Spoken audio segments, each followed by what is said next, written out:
გრძელდება ჩვენი მოგზაურობა ნიდერლანდებში. ამსტერდამიდან როტერდამის მიმართულებით ავტობუსით ვიმგზავრეთ. ერთ ბილეთში 9 ევრო გადავიხადეთ და საათს ნახევარში ჩამოვედით.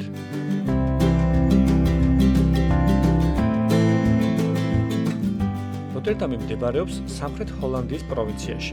მისი ისტორია 1270 წლიდან იწყება, როდესაც მდინარე როტეზე კაშხალი აშენდა. 1340 წელს კი როტერდამს ქალაქის სტატუსი მიენიჭა.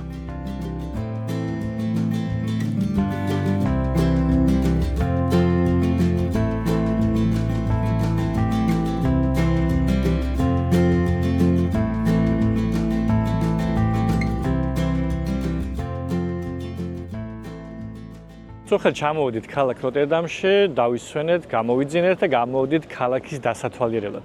პირველ რიგში რაც უნდა თქვათ, ის არის, რომ როტერდამი არის ამსტერდამის შემდეგ ყველაზე დიდი ქალაქი ნიდერლანდების. ის ცნობილია თავისი უნივერსიტეტით, მდინარისპირა გარემოთი, ცოცხალი კულტურული ცხოვრებით, საზღვაო მემკვიდრეობითა და თანამედროვე არქიტექტურული შენობებით. ახლა სადაც მოვედით, ვიწყებთ სწორედ ერთ-ერთი თანამედროვე შენობიდან, რომელიც 2014 წელს გაიხსნა. მისი სახელია მაგთალი. ის მოიცავს როგორც საცხოვრებელ ბინებს, ასევე ოფისებს. თუმცა ტურისტები აქ სულ სხვა მიზნით მოვდივართ. მის შიდა სივრცეში არის მოწყობილი ბაზრობა, სადაც განთავსებულია კვების ობიექტები, შესაძლებელია სუვენირების ყიდვა, შეიძინოთ ნატურალური პროდუქტები და ასე შემდეგ. ძალიან ბევრი ფოტო ვიდეო ვნახე ამ შენობის შესახებ, თუმცა რა თქმა უნდა, საკუთარი თვალით ნახვა ჯობს და წავიდეთ ერთად დავათვალიეროთ. შაბათ-კვირას ამ ტერიტორიაზე ბაზრობაა. გარეთ შეხვდებით სამოს, ხელნაკეთ ნივთებს, ყვავილებს. შიდა ტერიტორიაზე კი საკვები ობიექტები და დახლებია. შეგიძლიათ დააგემონოთ და შეიძინოთ ხილი, ბოსტნეული, სოფლის მეურნეობის პროდუქტები, ძეხვი და ასე შემდეგ. რაც დავაგემოვნეთ, ყველაფერი ძალიან გემრიელია. ძეხვის დეგუსტაციის დროს გამყიდველიც გამოგველაპარაკა. Where are you guys from? Sorry? Where are you guys from? Georgia. Georgia. Know this country? Yes. You went to the Euro. You qualified for the Euro. Yeah. How is the guy called from Napoli? Kvaratskhelia. I'm Italian, so I watched Ah, okay. Kvaratskhelia. And there is another one. There is the defender. Representing Soviet for my And then the goalkeeper is also strong. Mamardashvili. This one, yeah. So next year it will be Liverpool. I know everything about football. Sounds great. Nice to meet you.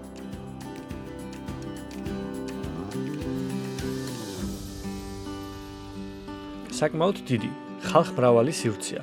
უფრო მაღალ ფასებს ველოდი, მაგრამ თითოეულ პროდუქტს მისაღები ფასი აქვს. განსაკუთრებით აქაური ყველი მომეწონა. ახლა კი შემდეგი დანიშნულების ადგილისკენ დავიძვრებით. ის სულ 5 წუთის სავალზეა.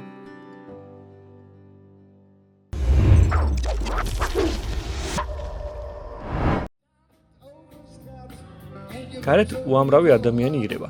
გზადაგზა ბევრ ქუჩის მუსიკოს შევხვდით. ერთმა ჯგუფმა განსაკუთრებით მომხიბლა და დღე გაგვილამაზა.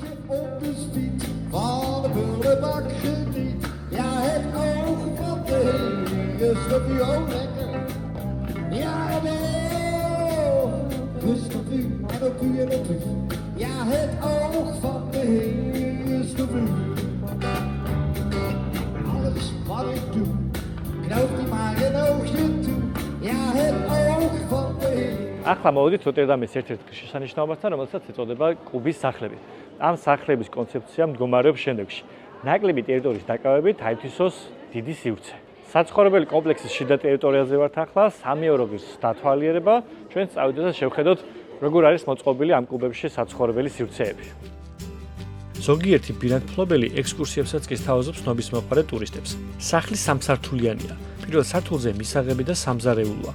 მეორე სართულზე 2 საძინებელი და სველი წერტილი. მესამე სართულზე მოსასვენებელი ან სამუშაო სივრცეა. რამდენიმე კუბურ სახლში სასტუმრო ფუნქციონირებს. რადგან ჭერი დაბალია, გადაადგილება არც ისეთი კომფორტულია, ჩემთვის ასეთ სასტუმრო სახლში გაჩერება არაკომფორტული იქნებოდა.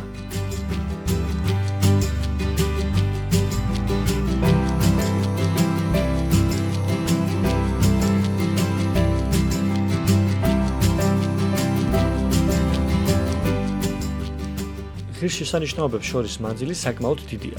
რუკაზე მათი დალაგებისას მანძილი 20 კილომეტრს აჭარბებს, თუმცა ამით იმდენად სასიამოვნოა, ფეხით სიარული გადავწყვიტე. უკეთ რომ შევიგრძნო ამ ქალაქის ხასიათი და ცხოვრების რიტმი.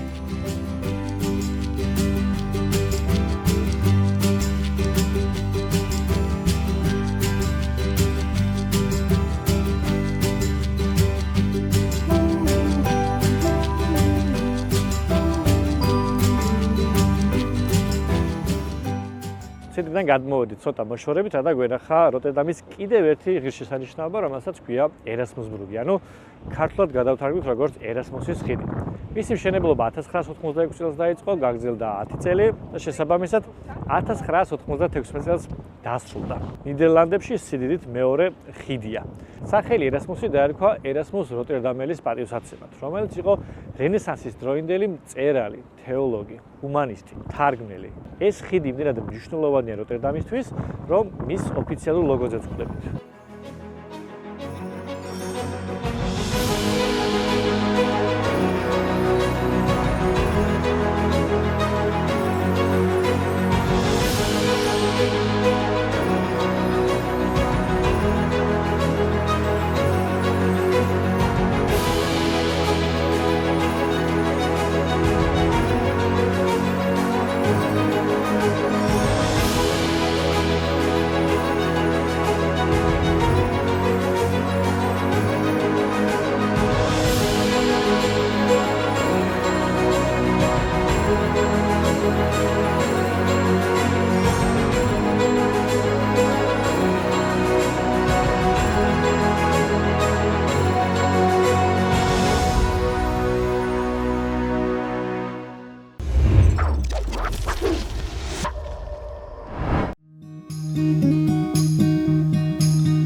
როტერდამის პორტი არის ევროპაში ყველაზე დიდი და მსოფლიოში ერთ-ერთი ყველაზე დატვირთული პორტი. ფართო სადისტრიბუციო სისტემით, მათ შორის რკინიგზა, სახმელეთო და წყლის გზები, როტერდამა მიიღო მეტსახელები კარიბჭე ევროპისკენ და კარიბჭე მსოფლიოსკენ.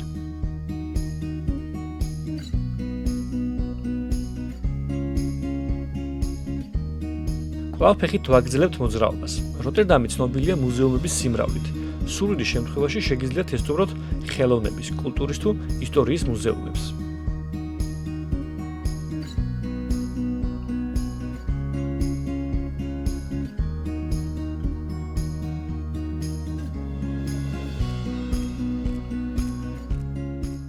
მოვიდით შემდეგ ღირსშესანიშნაობასთან, რომელსაც ქვია ევრომასტი.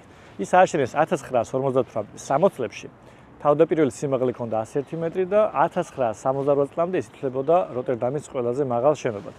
1970 წელს დაამატეს 85 მეტრიანი სატელიტური ანძის ნაწილი და მთლიანობაში გამოვიდა 186 მეტრი. რითიც ჰოლანდიაში იყო ყველაზე მაღალი შენობა 2021 წლამდე. ამ შენობის გარდა განსაკუთრებით მომწონს მისი მდებარეობა. ახლა ჩვენ ვართ ულამაზეს პარკში, სადაც ადამიანები ისვენებენ, ასეირნებენ შინაურ ცხოველებს და ჩვენს რადგან როტერდამში ფეხით სიარული გადავწყვეტეთ, არ ვიყენებთ საზოგადოებრივ ტრანსპორტს, საკმაოდ დავიღალე, მინდა აღვნიშნო და ცოტა ხანი დავისვენებთ ამ არაჩვეულებრივ პარკში, სადაც ულამაზესი ფერებია გარშემო. ევროპულ ქალაქებში განსაკუთრებით მომწონს ქალაქის დაგეგმარებაში აუცილებლად გათვალისწინებული პარკები და სკვერები. რაც არ უნდა დიდი ქალაქი იყოს, ყველგან შეხვდებით ასეთ პარკს. ყველა ასაკის ადამიანს შეუძლია დაისვენოს, განიტვირთოს და მეგობრებთან ერთად გაერთოს.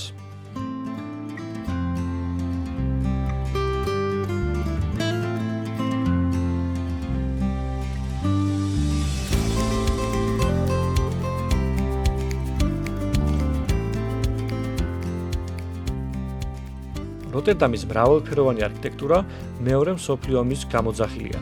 დაბომბების შედეგად არაერთი შენობა განადგურდა.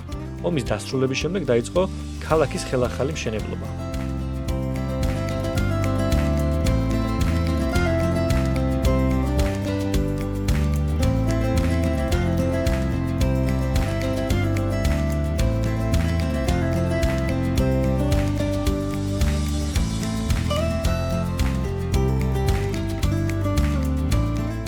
დღევანდელი საფეხმავლო ტურის ბოლო ღირსშესანიშნაობად მოვიტოვე უბანი, რომელსაც ქვია დელშავენი. ეს არის ერთადერთი უბანი, რომელიც თითქმის მთლიანად გადაურჩა ჰიტლერის დაბომბებს, ნახულობ ძველ შენობებს, რომელთაც წარმოდგენა გვექნება თუ როგორ იქნებოდა ძველი როტერდამი. რასაც უყურებთ და რასაც თქვენ ხედავთ, ალბათ დამეთანხმებით, რომ ძალიან ლამაზი იქნებოდა როტერდამი. სამწუხაროა, რომ როტერდამის დიდი ნაწილი შეეწირა დაბომბებს. თუმცა რაც შემორჩენილია ძალიან მომწონს განსაკუთრებით ვიწრო მაღალი სახლები, რომელიც ასე მომწონს ნიდერლანდებში, რა თქმა უნდა არის არხების თავისი თანამედროვე და ძველი ნავებით. ხედავთ რესტორნებს, კაფეებს, ეკლესიებს, მოკლედ ამ ქუჩაზე რო გამოდიხართ, მაქსიმალურად შეგრძნობთ ძველ ნიდერლანდურ ატმოსფეროს.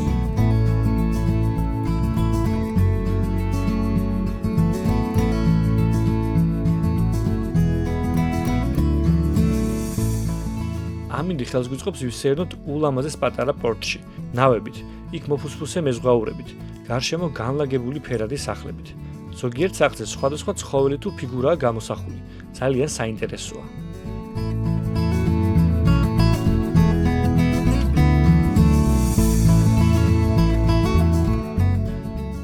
დღეს ძალიან ბევრი ვიარეთ ფეხით.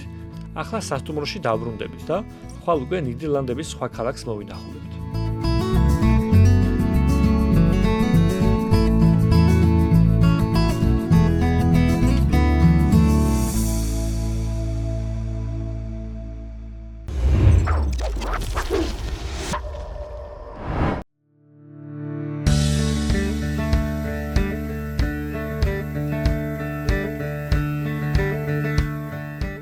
დილიდანვე მოვედით როტერდამის ცენტრალურ სადგურზე. ვიყიდეთ ბილეთები და დავიძარით ჰააგას მიმართულებით. ბილეთის ფასი დამოკიდებულია გასვლის დროზე. საშუალოდ 7 ევრო დაგიჯდებათ. გზავრობას კი 9 საათი სჭირდება.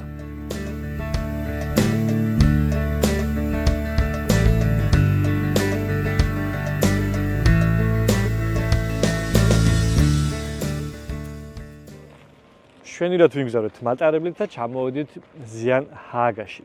ჰოლანდიურად ჰააგა არის დენ ჰაგი, ამიტომ ბილეთის ყიდვისას რომ გაითვალისწინოთ ეს. ჰააგა ნიდერლანდებისთვის უმნიშვნელოვანესი ქალაქია, რაზეც მოწმობს ის ფაქტიც, რომ ნიდერლანდების მთავრობა სწორედ ჰააგაში მდებარეობს. ასევე აქ არის რამდენიმე საერთაშორისო ორგანიზაცია და ბევრი საინტერესო ადგილი. რამდენიმე მეც შევარჩიე და ნელ-ნელა ერთად დავათვალიერებთ. ისტორიულ წყაროებში ჰააგა პირველად 1097 წელსაა ნახსენები. ის სამხრეთ ჰოლანდიის ადმინისტრაციული ცენტრია. აქ მდებარეობს სამეფო რეზიდენცია. ჰააგა ნიდერლანდების სატრანსპორტო კვანძი და მნიშვნელოვანი ეკონომიკური ცენტრია. პირველი შთაბეჭდილებით ქალაქის ქუჩები და შენობები სტანდარტულ ნიდერლანდურ სტილშია ნაშენები. როტერდამისგან განსხვავებით ქალაქში არ ვხვდებით ცათამბჯენებს. აქვე არაერთი მუზეუმი და გალერეაა, სადაც ნიდერლანდელ მხატვართა შედევრებია წარმოდგენილი.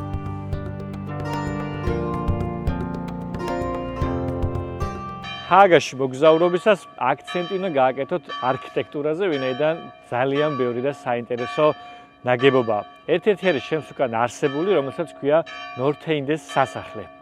ის არის ჰოლანდიის სამეფო ოჯახის 3 რეზიდენციიდან ერთ-ერთი. ასევე აქვე დგას ვილიამ მეორის ძეგლი, რომელიც ცხენზე ამხედრებული, ხოლო კვარცბერგზე გამოსახულია ნიდერლანდების 7 რეგიონის გერბები.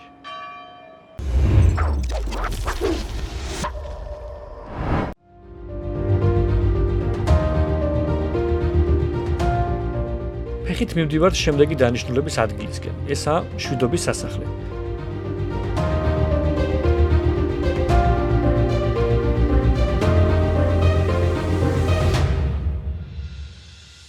ეს არის საერთაშორისო სამართლის ადმინისტრაციული შენობა. მასში განთავსებულია იუსტიციის საერთაშორისო სასამართლო, რომელიც არის გაერთიანებული ერების ორგანიზაციის მთავარი სასამართლო ორგანო. მუდმივი საარბიტრაჟო სასამართლო, ჰააგის საერთაშორისო სამართლის აკადემია და მშვიდობის სასახლის ბიბლიოთეკა. სწორედ აქ წყდება სახელმწიფოთა შორის დავები.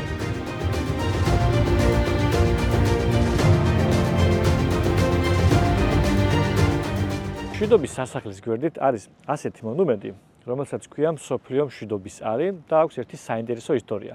1999 წელს მსოფლიოს 5 კონტინენტზე ანთეს 7 სიმბოლური ალი, რომელიც უელსში გაერთიანდა ერთ ალად. 2004 წელს 194 ქვეყნის ელჩმა სიმბოლურად თავისი ქვეყნიდან ჩამოიტანა ქვა და ესეთი პატარა მონუმენტი გაკეთდა, სადაც არის მსოფლიო მშვიდობის ალი.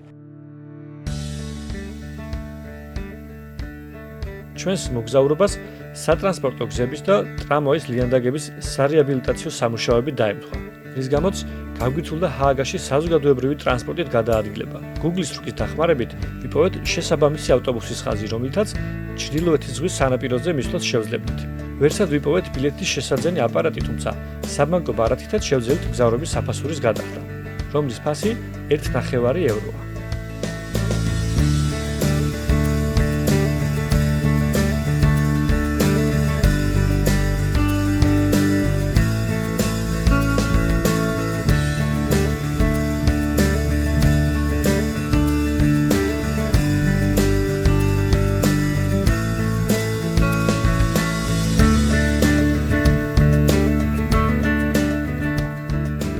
ჰააგაში მოგზაურობისას გირჩევთ რომ დრო გამონახოთ სანაპიროზე მოსასვლელად, სადაც დაგვდებათ ჩრდილოეთის ზღვამ. მეც არ მქონდა ნანახი და ძალიან მაინტერესებდა.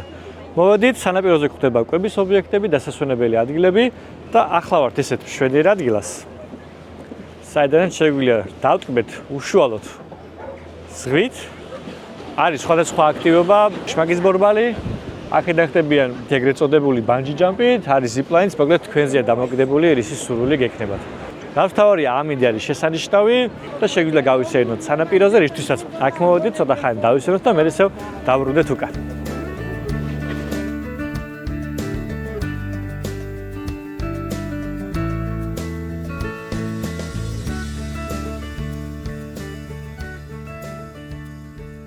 განსაკუთრებით სასიამოვნოა სანაპიროს სილამაზით და ზღვის ხმითკბობა, როცა ზამთარი და მშვენიერი მზიანი ამინდია. გასეირნების შემდეგ უკან დაბრუნების დროა.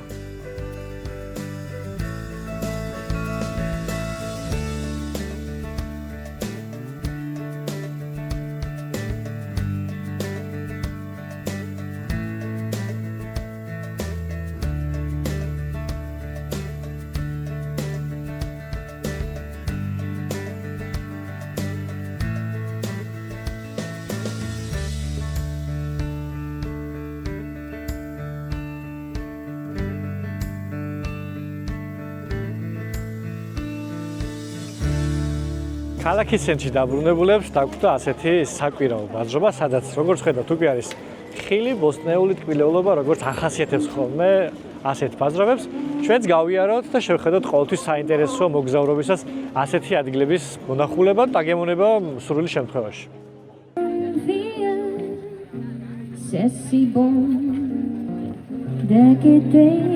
გაგვიმართლა, რომ დღეს არის საკვირაო ბაზრობა. ეს კარგი საშუალებაა საინტერესო სუვენირი ან პროდუქტი შეიძინო, გაეცნო ადგილობრივ კულტურას და სამზარეულოს. ახლა კი როტერდამში დაბრუნების დროა.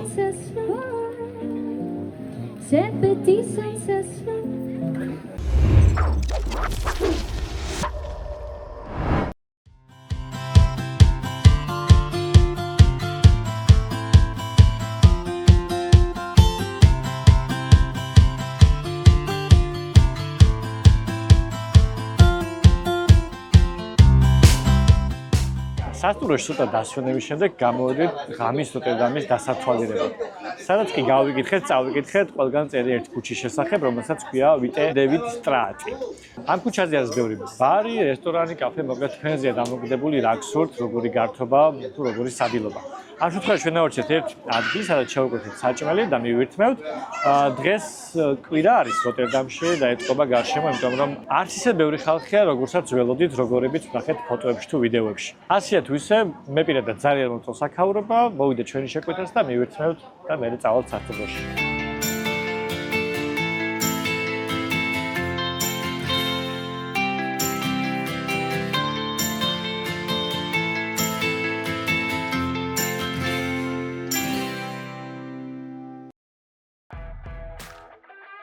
ჩვენი ნიდერლანდური თავგადასავლები აქ სრულდება. შემდეგ გადაცემაში მალტაში ვიმოგზაურებთ. არ გამოტოვოთ.